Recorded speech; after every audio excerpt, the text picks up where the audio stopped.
Hello and welcome, NoMan'sSky fans.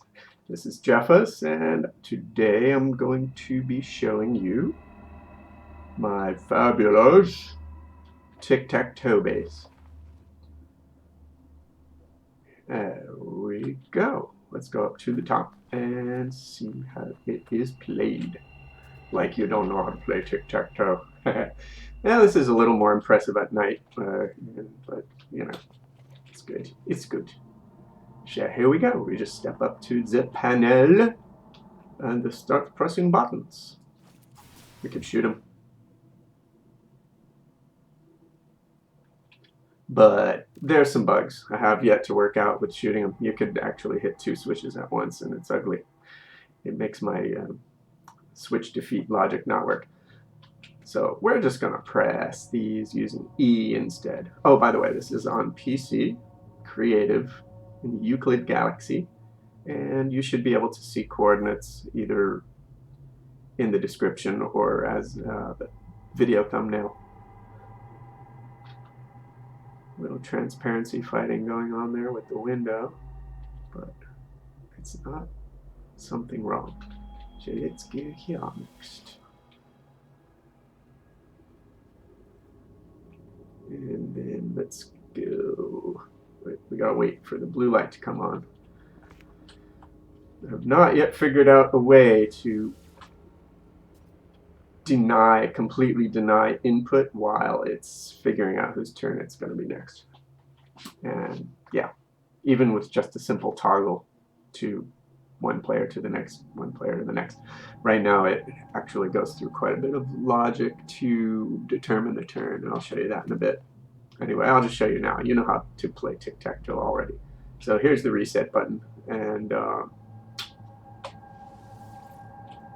that just starts it over.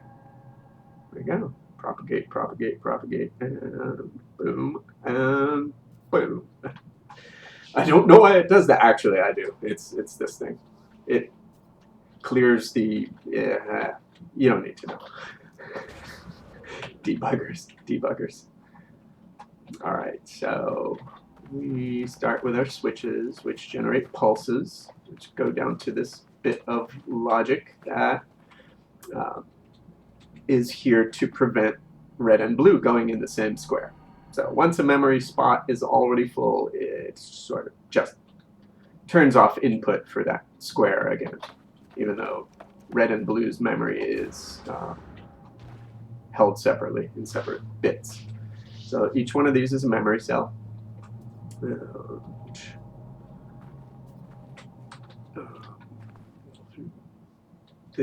one color is stored on the top, the other color is stored on the front, and these three switches here are the driver circuit for that. And the switch here on the bottom is the reset circuit, which cuts power to the memory momentarily to make it clear out. Wow, camera shake. So 9 of those, well, actually 18. What's 2 times 9? I can do math. So 18 bits of memory, and there are individual little placeholder displays for each of the squares for each of the colors, which come into here, which determines if there is a winner whenever there's 3 in a row anywhere. So horizontally down the red is these. So top row, middle row, bottom row, then left row, center row, right row, diagonal left, diagonal right, and the same for blue.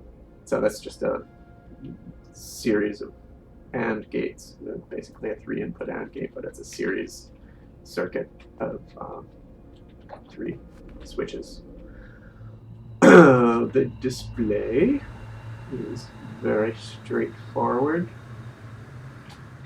From each memory cell, we hook up to either an X or an O, wired up here on my giant screen, low-res flat panel monitor. And over here, what I mentioned earlier, that's my teleporter, is the turn control logic.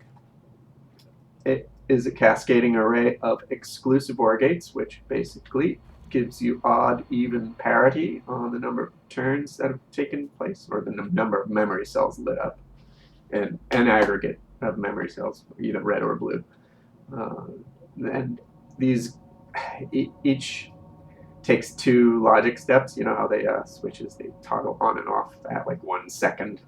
Well, it takes 8 seconds for it to get from the top to the bottom to tell the machine whose turn it is next. So I want to redesign that. I think I could make it like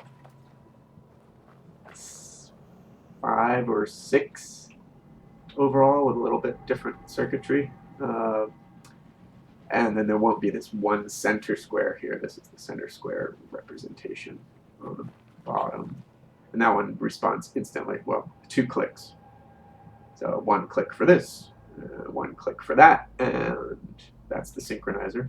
So red and blue turn on or off at the same moment instead of both red and blue on, or both red and blue off, and then one on. Since there's a delay for the inversion action to say red or blue, we just gotta delay the opposite 1, 2 to have them both change at the same time.